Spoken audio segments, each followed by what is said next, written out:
Today we're going to be talking about The Matrix, Part 1, Part 2. Why? Big question. Why? Well, there's a few reasons. You know, I just gave him a watch the other day, and a few pretty interesting things struck me that either I had thought of before or had not. Regardless, I think there's some pretty heavy philosophy in these movies, and there's a particular line of thinking that the Wachowski brothers, who wrote and directed the Matrix trilogy, really drilled home very well, but I think went over a lot of people's heads. It's really about free will versus determinism in a lot of ways. It asks some other questions, like what does it mean to be human, which is the study of anthropology and other things, but the debate between free will versus determinism is prevalent throughout the Matrix. Early on in the movie, Morpheus asks Neo, "Do you believe in fate, Neo?" And Neo says no, and Morpheus asks why not. Neo says, "I don't like the idea that I'm not in control of my own life." Later in the movie, when Neo goes to see the Oracle says, "Don't worry about that vase," and he turns and says, "What vase?" And then the vase breaks. And then the Oracle says something very interesting. She says, "Would you have broken that vase if I didn't say anything?" And Neo's kind of confused about that. Later on in the sequel, the Oracle again has a conversation with Neo, where Neo clearly knows that the Oracle knows what Neo's going to do before he does it. Neo says, "Do you know if I'm going to take the candy?" "Well, how can I make a choice if you already know?" And the Oracle says, "You didn't come here to make the choice. You came here to understand why you made it." And that's an interesting thing. Later in the movie, Neo meets the architect, who is the program who wrote The Matrix. And the architect reveals some very interesting things concerning The Matrix and the free will versus determinism argument. According to evolution theory, determinism would be true, because we would be nothing more than physical beings who are going through physical actions and reactions based on the laws of physics. Which means, if you were smart enough and knew all the variables, you could actually predict absolutely everything a person will think and do based on a mathematical equation. And that's what the architect tried to do. He says that the first Matrix that he created was perfect, sublime. He knew, because it says, and if you watch some of the peripheral Matrix videos, there's a thing where you see the machines in the Animatrix. There's this one segment from it where the machines are probing the human mind, trying to understand it, and apparently they did come to understand it. So they made a Matrix where they knew absolutely every interaction that every human being would make to make a perfect system that worked together. And the architect said this: despite all of this, with mathematical precision, there was still an anomaly in the Matrix. Basically, people making choices that could not be predicted, which led to a system crash and an anomaly, which was the one, who would then restart the Matrix every time this anomaly came, because with everything predicted and every variable understood, that means there was a path that every person in the Matrix would take, necessarily. And it would all be predicted. So if one person went astray, then everything would start breaking down. And that's why in The Matrix Reloaded and in Revolutions, which we're not really going to talk about, things start breaking down in the Matrix. You start seeing glitches in the Matrix. You start seeing sinks coming out of the floors. If you look closely, there's all these, and the Wachowski brothers did this on purpose. The Matrix starts falling apart, and that's why it needs to be rebooted. And this has a lot to do with the biblical view of creation, and we're going to talk about that in a second. But back to the architect. Isn't this getting interesting?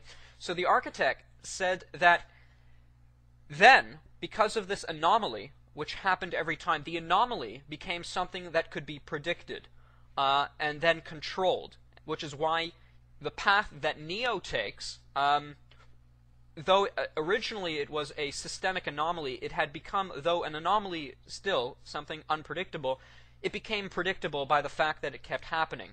Apparently the Matrix would be rebooted, and a new crop would be brought in, and the whole process would go again, and there'd be another one. The movie the trilogy, the 3 movies, this Neo, though there were Neos before him, and the Merovingian says, "I survived your predecessors." This one was the unique one, and the reason he was unique is because the Oracle was a intuitive program who, having realized that human beings are not, she says to Neo, "You've made a believer out of me." This is really cool. She recognized that human choice is not based on determinism. There's something else. Basically, the movie never comes out and says it, but it is actually a wonderful proof of the human soul, or at least within the Matrix reality, it would be considered proof of the human soul. Neo, in many ways, is a picture of Christ. He is fully man, but he's also fully something else. In the context of the Matrix, he's also a program, and you can find hints throughout that in the Matrix. I'm straight. He's a machine. Neo was given a cookie by the Oracle. That's why he went to go see her. And later in the second movie, the Merovingian talks about how he created a piece of cake that was a program to make people do things. He gives it to a woman, and the woman has a reaction that he indeed wrote within the program, because the programs in the Matrix, they understand the mathematical equations and variables that go into human thought. So he curved her reality to this and into this piece of pie. Anyways, so the one program, which originally was a systemic anomaly, was now a predictable and controllable function within the Matrix. That was given to Neo by the Oracle when he took the cookie in the first movie. When he died at the end of the first movie, he died and he was resurrected. I think that's kind of meant to be a picture of Christ. And Christ is the incarnation. He's fully man, but he's also fully divine. Within the Matrix, he is fully man and he's also a computer program. And some people say, well, how can that be possible? Well, Agent Smith proves this to be possible in the next movie, because he's a program who then becomes human. Bane, that's in Revolutions. So, I'm trying to organize my thought. This is cool stuff, though. So, what's really my favorite scene in the whole Matrix trilogy is the scene with the architect, where Neo is coming to realize all this. He never comes out and says it, but he says in a moment, the problem is choice. The problem is choice, and the architect indeed agrees. The question is, does the architect know what Neo is going to do? I don't think he does, because there's this part where the architect says, that's interesting. You said something, or you came to that conclusion quicker than the other ones. It's showing that human beings, though there are deterministic things about us, like if you prick my finger with a pin, yes, it will hurt. You can indeed predict that. That is determined.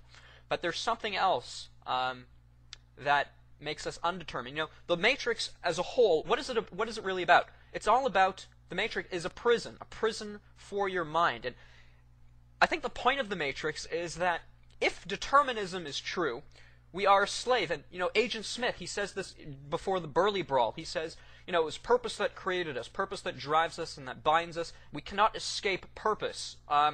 And he says, we're not here because we're free. We're here because we're not free. There's no escaping reason. There's no escaping purpose.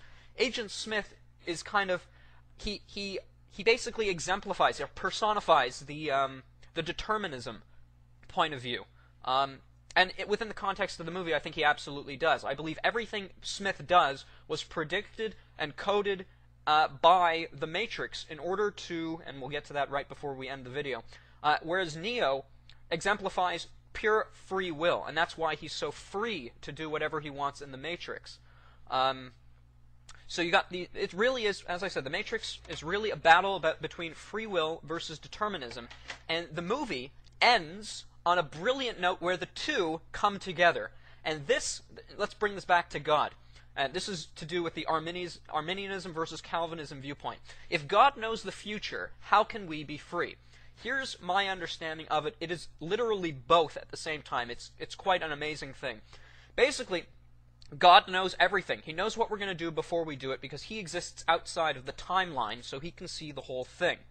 However, the choices we make within the timeline are not determined by God, but we have a soul. And as best as I can understand what a soul is, it is a thinking thing that is independent from God, which makes its own decisions, not based on something determined in the past, but rather in of itself, which is pretty amazing. So you have both free will and determinism because God knows what we're going to do, and so he constructed reality in such a way that knowing what we would do, he has made it so reality moves in a specific direction, and at the same time he can come into the reality to make sure that it happens the way he wants to.